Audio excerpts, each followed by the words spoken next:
The Answer. Now, from the Signature Bank Studios. If you're looking for the latest news, insight into what it means, and the sharpest opinion, there's only one station in Chicago where you can turn, and it's this one. We're AM 560. The Answer.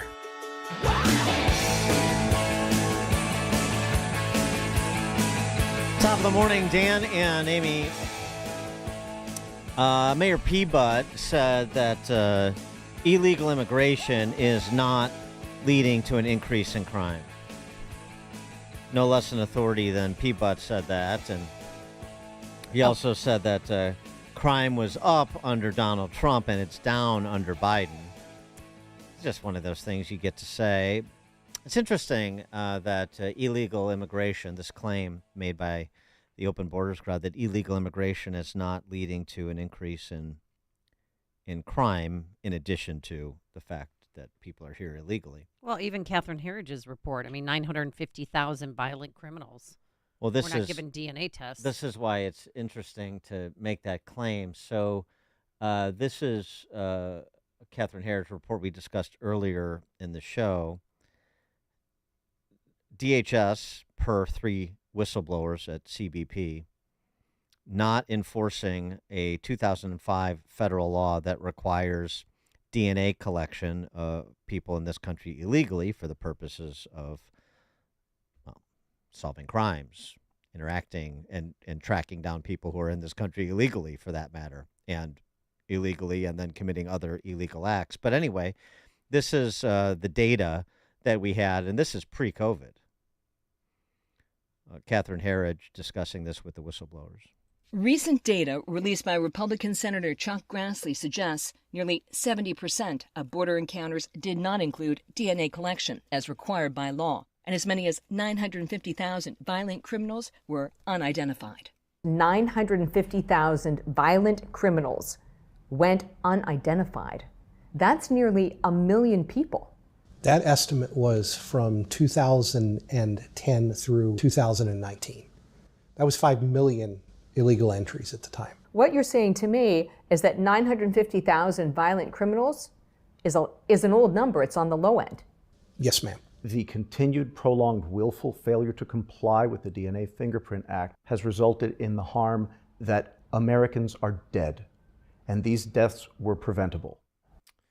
Yeah, it seems even if you take this low number of 950,000, it seems like if you opened your door to 950,000 criminals, that would result in an increase in crime as compared to before you allowed 950,000 violent criminals into the country. Does that logically follow?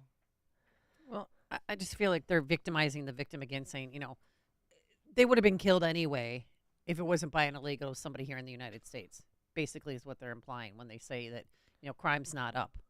Crime, that doesn't matter if crime's up. That person that was here illegally killed an American citizen. And it didn't happen just once or twice. It's happened multiple times to innocent women who are either mostly jogging, or just sitting on a bench, and they decided to take advantage of them.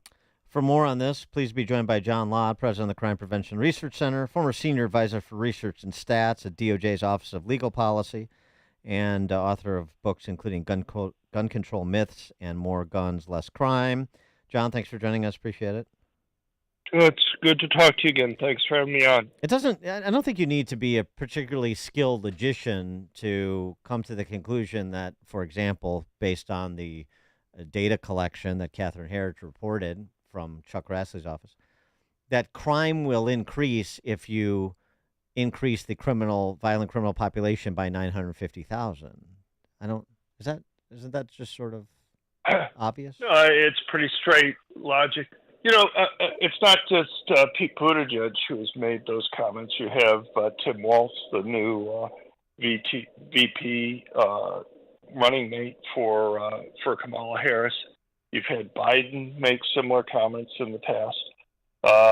And the media just wants to go out there and claim that crime is going down.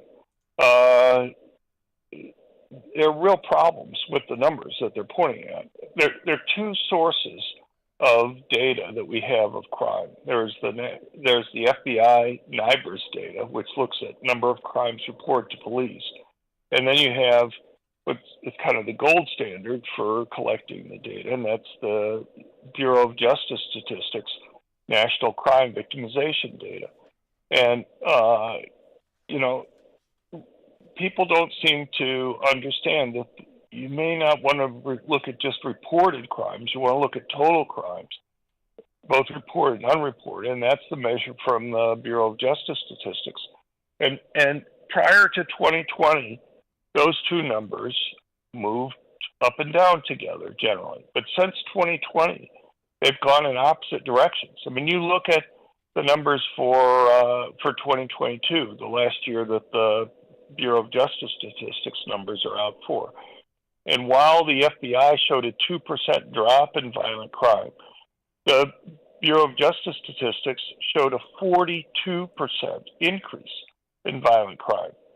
And there are lots of reasons why those two numbers are out of kilter. One is, since 2021, a huge number of police departments have stopped reporting crime data to the FBI. You have over half of police departments are either not reporting any data or only partially reporting data. So we have less than half that are giving complete data to the FBI.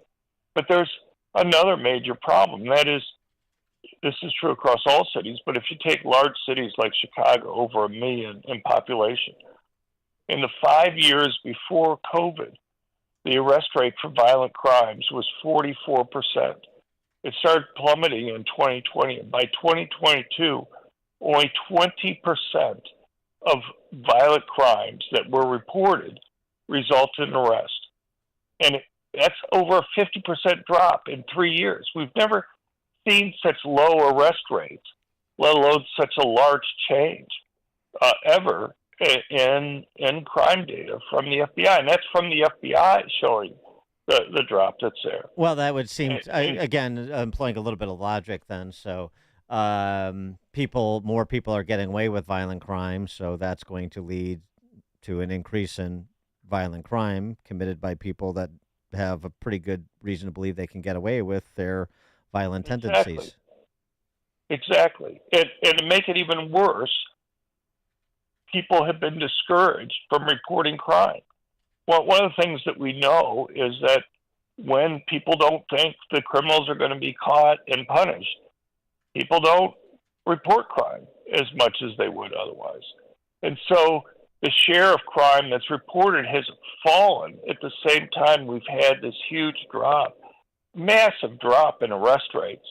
And so if you look at arrests as percentage of total violent crime, reported and unreported, only 8% of violent crime results in arrest, and only 1% of property crimes in those cities result in arrest. I mean, law enforcement's just collapsed. And as you correctly say, as law enforcement collapsed, is it surprising that you're going to have more crime that's going to be occurring? Well, is that because we have a lack of officers? Because I don't know who would want to be a police officer in this day and age. Right. I mean, Chicago obviously has fewer police, but you've also had a huge number of retirements. And you lose somebody with 15 years of experience, and you know, in the last year or so, they've gone and tried to hire more police. But, you know, somebody who's been on the job for 6 months or maybe a year just isn't as effective of a police officer as somebody who had been there for 15 years. The DNC next week, we're hearing the usual tough talk that you hear from a police chief to try to send the signal that rioting and general lawlessness won't be tolerated. But, you know, being a criminologist, what do you anticipate knowing the landscape and knowing that those who have bad intentions know the landscape? Well, I mean, if you read the news, one of the reasons why Kamala Harris didn't pick Josh Shapiro from the governor from Pennsylvania and went with Tim Walz, who was much more left-wing and would please kind of the Palestinian-type protesters, was to help avoid some of the protests that they would otherwise be facing this next week. So, presumably it's not going to be as bad as it could have been if she had been. I don't know. It's a funny thing. Again, just a little bit of logic in play. We saw it play out in Ferguson on Friday night. The protesting on the 10th anniversary of Michael Brown's killing. And the police chief, after the fact, and after one of his officers suffered a severe brain injury, he's fighting for his life, last we heard, was, what are you protesting against? It's not the same department. We've acceded to all your demands. So we changed our uniforms because that was triggering. And the composition of the police department is it's half black. It's a quarter women, and so on and so forth. So what are you protesting? And the point isn't what are they protesting. The point is what he just said. It was a Fox Butterfield moment, and he didn't realize it. Why are they protesting? Is because of your appeasement. They recognize that you showed them this is how you get what you want. This is how you get political power. So it doesn't matter if there's any legitimacy to their protest or any basis for it. They just know they need to do this to have demands to get what they want. Right. Look, you've still seen hecklers at Kamala Harris's rallies. So I guess there's still going to be something. I'm just saying that apparently the fear of those types of protests and trying to reduce them, even if they don't eliminate them, it was involved in her choice of who was her running mate. Yeah. And and the population in Dearborn, Michigan, and the socialist Spice Girls, and the rest of the anti-Semitic element in the Democrat Socialist Party. By the way, they'll be protesting Jelly Belly here too. They'll be protesting Pritzker. Pritzker is I know he doesn't like to say it very loud, but he is pro the state of Israel. He was against the ceasefire resolution that was passed in the city council. So don't think that these anti-Semitic anarchists are not aware of that too. Yeah, sure. John Lott. Go ahead, John. No, I was just going to say, I hope people generally realize that this isn't a problem just in Chicago, that this is a national problem with regard to law enforcement. And, if we ignore these huge increases that we've seen in violent crime, it's amazing to me how the media just wants to keep pushing this narrative for two reasons. One is to try to help the Democrats by trying to convince people don't believe your eyes or what you're hearing about crime or when you talk to neighbors being attacked. Just want to look at reported crime and not total.